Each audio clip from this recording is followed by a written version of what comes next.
조선시대 어떤 선비가 길을 가는데 마을 어귀에서 어떤 젊은 사람이 노인의 종아리를 때리고 있는 겁니다. 깜짝 놀랐죠. 동방예의지국에서 어떻게 저런 일이 벌어질 수 있을까? 가서 꾸짖습니다. 어찌하여 노인의 종아리를 때리고 있어? 그랬더니 젊은 사람이 말하기를 지금 종아리를 맞는 이자는 나의 아들이요. 내가 80이 넘어서 얻은 아들인데 얘가 내가 마시라고 한 것을 마시지 않아서 이렇게 매를 받고 있는 것이요 라고 말을 했다고 합니다. 아마 여러분들 한 번쯤은 들어보셨겠지만 모 회사에서 만든 어떤 술에 이 글귀가 적혀져 있죠. 백세주라고 들어보셨어요? 거기에 적혀 있는 겁니다. 마케팅 전략으로 그렇게 했지만 사실 이 이야기는 조선 중기 학자인 이수광의 지복유설에 나오는 이야기입니다. 구기백세주라는 것이 있는데 그것을 마시면 장수할 수 있다라고 기록된 것을 따와서 자기들이 편집을 한 거죠. 어쨌든 노인이 젊은 사람에게 맞고 있다. 왜? 백세주를 마시지 않아서. 이 판매 전략으로 엄청난 판매고를 올렸다고 합니다. 아시안게임 또 올림픽을 준비해서 우리나라 대표 약주로 만든 술이 바로 그것이라고 하죠. 물론 술을 먹자는 얘기는 아니고요. 이 이야기에 숨겨져 있는 것을 우리가 한번 생각해 봤으면 좋겠다라는 의미로 말씀을 드립니다. 이야기 속으로 들어가면 아버지는 안타까운 거죠. 왜냐하면 마시라고 한 것을 마시지 않았기 때문에. 마시는 것이 어려운 일은 아니었습니다.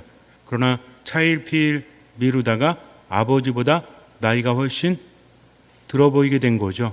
이제는 마셔도 의미가 없기 때문에 종아리를 맞고 있습니다. 참으로 좋은 기회였는데도 그것을 날려버렸다. 왜 날렸죠?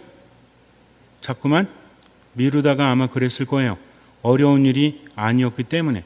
살다 보면 그럴 때가 있습니다. 어려운 일은 잘 미루지 않습니다. 중요한 일도 미루지 않죠. 근데 어떤 일을 미루게 되죠? 하찮은 일, 쉬운 일 언제든지 할 수 있기 때문에 미루게 된다는 거죠. 근데 언제 낭패를 보죠? 경험상 어떤 사업을 하거나 또는 사람과의 관계 안에서 해야 될 것을 하지 못하고 해야 될 말을 하지 못하고 안 해야 될 말을 해서 사업을 망치거나 또는 관계를 망가뜨리는 것은 내가 부주의했기 때문이죠. 너무나 쉽게 보기 때문입니다. 언제든지 할 수 있는 것은 바로 지금 해야 되는 거죠. 미뤄서는 안 된다는 겁니다. 기회가 지나가게 되면 아무리 후회해도 의미가 없다는 거죠. 모든 것이 때가 있다라고 하지 않습니까? 일은 어렵거나 쉽거나 크거나 작거나 이것이 중요한 것이 아니라 적절할 때 해야 된다는 겁니다. 그래서 시간이라는 개념은 둘로 나누어 볼 수 있는데 우리에게 무조건 주어지는 연대기적 시간이 있다고 했죠. 이걸 뭐라고 했는지 기억나십니까? 크로노스의 시간이라고 했습니다. 누구에게나 주어지는 시간이죠. 그런데 내가 준비를 하거나 의미로 채우는 시간, 그래서 특별하게 만드는 것은 바로 카이로스의 시간이다. 우리에게 주어지는 것을 너무나 어렵게 생각할 것이 아니라 지금 해야 될 것은 해야 한다는 거죠. 그 때를 놓치게 되면 나중에 아무리 후회해도 의미가 없습니다. 물론 엄청난 노력을 해서 회복시킬 수도 있겠죠. 그러나 많은 경우에 이미 지나가 버리면 너무나 많은 노력이 필요하고요. 그런 노력을 해도 안 되는 것도 있다라는 거죠. 가족들 간에도 서로 보듬어주고 서로 위로해주고 서로 가족의 역할을 해야 되는데 그것이 안 되니까 언제든 할 수 있으니까 자꾸 미루게 되고 나중에는 어떻게 됩니까? 이미 너무나 멀어져서 가족이라고 할지라도 어색해지거나 또는 친하지 못할 수도 있다는 거죠. 그래서 우리가 살아가면서 지금 해야 될 것은 해야 된다. 일을 어떻게 보느냐가 중요합니다. 중요한 일, 중요하지 않은 일, 사소한 일 이렇게 나누는 것이 아니라 지금 해야 될 것은 아무리 사소해도 해야 한다는 거죠. 이렇게 살게 되면 삶은 바뀔 수밖에 없죠. 그런데 자꾸만 삶에 대해서 후회하는 것은 내가 해야 될 것을 하지 못했기 때문입니다. 할 수 있었을 텐데, 할 수 있는데 라고 말하는 것은 별 의미가 없어요. 하지 않는다면. 사람의 일도 마찬가지고 신앙도 마찬가지입니다. 지금 해야 될 것을 하지 않으면 나중에 엄청난 후회로 이어질 수밖에 없다. 그런데 그것이 정말 쉬운 일이었음에도 불구하고 놓친다면 그 후회는 더 클 수밖에 없죠. 어떤 임금의 혼인잔치가 있습니다. 임금의 아들의 혼인잔치죠. 임금의 아들은 어떤 사람이죠? 임금의 대권을 이을 사람이에요. 그래서 이것은 굉장히 중요한 의미를 갖습니다. 여기에 초대받은 이들은 어떤 사람들일까요? 임금 아들의 혼인잔치에 아무나 초대받을 수는 없죠. 아마 세력이 있는 사람들, 힘이 있는 사람들, 그런 사람들이 초대를 받았을 것입니다. 그런데 놀랍게도 그날이 되었음에도 불구하고 아무도 오려고 하지 않습니다. 임금은 하인들을 보내요. 근데 이곳은 어찌 보면 너무나 당연한 수순입니다. 하인들을 보냈기 때문에 그 사람들이 오는 것이 아니라 미리 준비하고 있다는 거죠. 왜 그렇습니까? 권력자이기 때문에 그렇죠. 그 잔치에 가지 않는다는 것은 뭐예요? 왕에게 맞선다는 얘기죠. 왕의 편이 아니란 얘기입니다. 우리나라 속담에도 그런 말이 있지 않습니까? 정승이 죽으면 어떻고 정승의 개가 죽으면 어떻다 이런 얘기 아세요? 정승의 개가 죽으면 사람들이 많죠? 정승 자신이 죽으면 별로 없죠. 왜 그래요? 개가 더 훌륭하기 때문에? 아니죠. 개 뒤에 누가 있기 때문에? 정승이 있기 때문입니다. 임금의 아들이 혼인잔치를 하는데 사람들이 오려고 하지 않습니다. 2번에 걸쳐서 종들을 보냄에도 불구하고 그들은 오지 않아요. 어떤 일을 하기 때문에?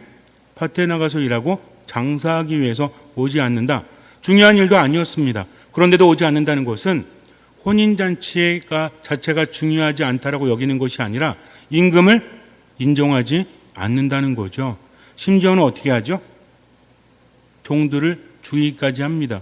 그래서 임금이 어떻게 합니까? 군대를 일으켜서 가서 그들을 모두 죽여버리고 마을을 불살라버립니다. 단순히 혼인잔치에 초대를 받고 가거나 가지 않았거나 이 문제가 아니라 그 이면에 있는 깊은 의미를 깨달아야 됩니다. 이제 새로운 국면이 펼쳐집니다. 아들 혼인잔치에 사람이 없으면 안 되죠. 잔치에는 뭐가 있어야 돼요? 술과 사람들이 있어야 됩니다. 그래야만 잔치가 흥겨운 것이기 때문에 여러분들이 자식들을 혼인시키는데 사람들이 안 왔어요. 그럼 어떻게 생각하십니까? 돈 굳었다 아싸? 그렇게 생각하지 않습니다. 사람들이 많이 와서 축하해 줬으면 좋겠는 거죠. 그러면은 보통 자식들도 있지만 누굴 보고 갑니까? 부모 보고 가잖아요. 그래서 혼인잔치 끝난 다음에 돈 나누죠? 안 해보셨나? 자식들에게 다 줍니까?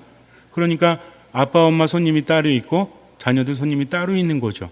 그래서 혼인 당사자들보다는 그 부모의 의미가 상당히 크다는 것을 우리는 이미 알고 있어요. 이것도 마찬가지입니다. 그런데 아무도 없다? 안 되잖아요. 그래서 밖에 나가서 아무나 닥치는 대로 데리고 오너라 라고 말합니다. 종들이 나갑니다. 그리고 사람들을 초대하죠. 선인이나 악인이나 할 것 없이 가리지 않고 초대를 합니다. 여기 주목해야 돼요. 초대를 받은 사람들 중에서 어떤 사람들이 있었다? 선한 사람들이 있었지만 악한 사람들도 있었다라는 거죠. 혼인 당일날이 되었습니다. 사람들로 북적입니다. 많은 사람들이 왔어요. 그런데 유독 한 사람만이 눈에 띕니다. 예복을 입지 않은 사람. 임금이 거닐다가 그 사람을 목격합니다. 와서 묻죠. 친구여, 자네는 예복도 입지 않고 어떻게 여기 들어왔는가? 그가 아무 말도 하지 못합니다. 그리고 그는 쫓겨나게 되죠. 거기에서 이를 갈며 후회를 합니다. 아니 갑자기 불렀는데 예복을 준비하지 않을 수도 있죠. 그렇지 않습니까? 근데 뭘 잘못했다고? 원래 초대받은 사람도 아니잖아요. 그런데 굳이 그렇게까지 쫓아낼 필요가 있었을까요? 혼인잔치인데 좀 배불리 먹여서 보내면 안 됩니까? 이 이야기 안에는 깊은 의미가 담겨져 있다는 거죠. 여러분들 어떻게 생각하십니까? 이 사람은 억울해요? 억울하지 않아요? 억울한 것 같죠? 다른 사람들은요? 다른 사람들도 갑자기 초대를 받았습니다. 그런데 다른 사람들은 모두 예복을 준비했다는 거죠. 이것을 본다면 예복을 준비하는 것이 어려운 일이었다 아니면 어렵지 않은 일이었다? 어렵지 않은 일이었다는 거죠.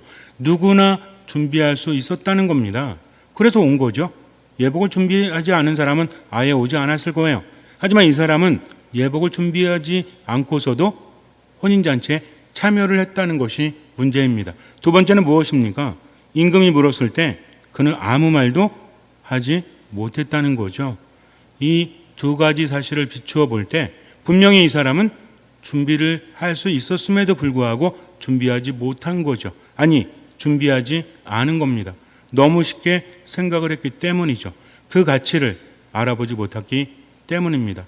만약에 젊은 아버지에게 종아리를 맞는 늙은 아들이 어릴 때부터 아버지 말을 들어서 국이 백세주를 마셨다면, 물론 이것은 설화이고 그냥 우스갯소리를 하는 말이지만, 그렇다면 아버지한테 맞을 일도 없었던 거죠. 중요한 건 뭐냐면 그것이 사실이냐 아니냐 이 얘기를 하려고 하는 것이 아닙니다. 어렵지 않은 일이었다는 거죠. 그럼에도 불구하고 왜 그랬을까요? 사실은 모르죠. 그러나 이야기를 통해서 우리가 알 수 있는 것은 쉬운 일임에도 불구하고 하지 않았다는 건 뭡니까? 우습게 봤다는 거죠.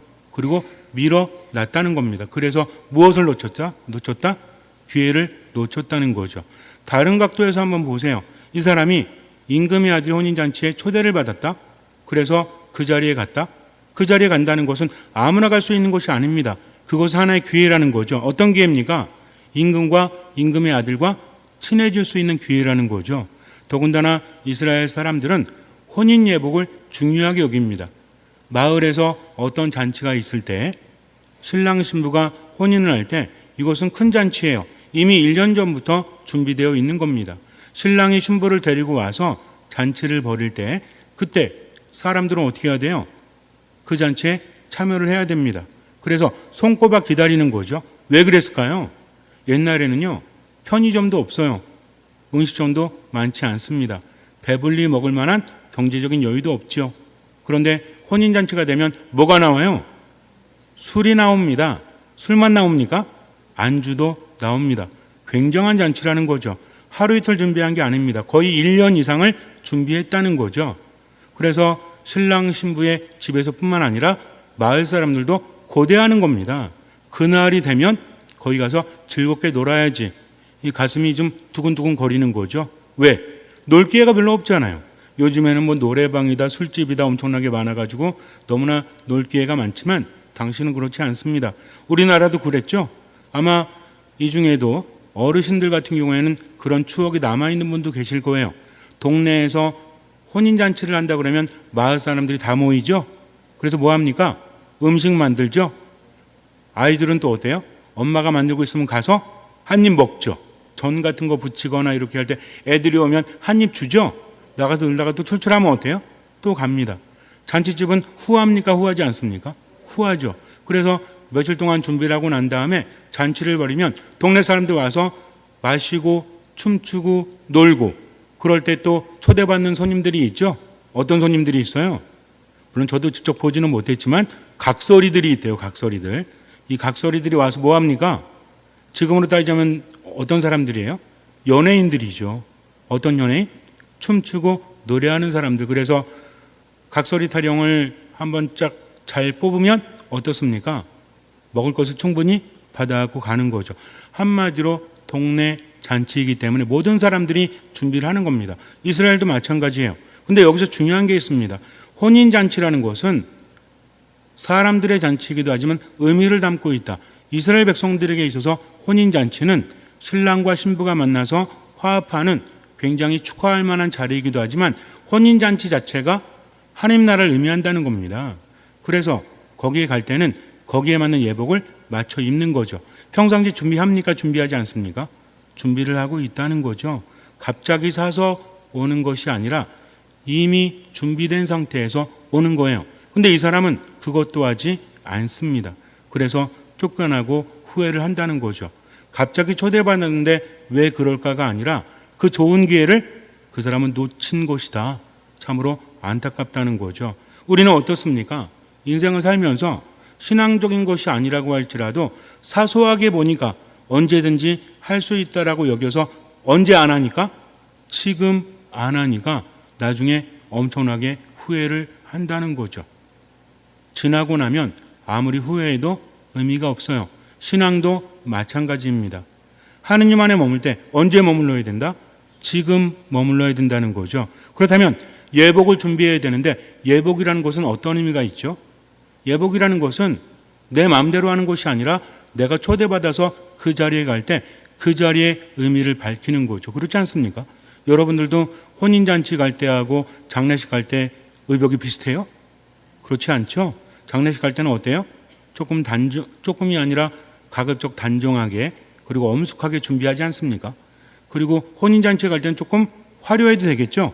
근데 장례식에 갈 때 화려하게 하고 가고 그리고 혼인잔치에 가는데 마치 장례식에 온 것처럼 검은 모자에 검은 원피스에 이렇게 입고 가면 분위기 좀 그렇잖아요.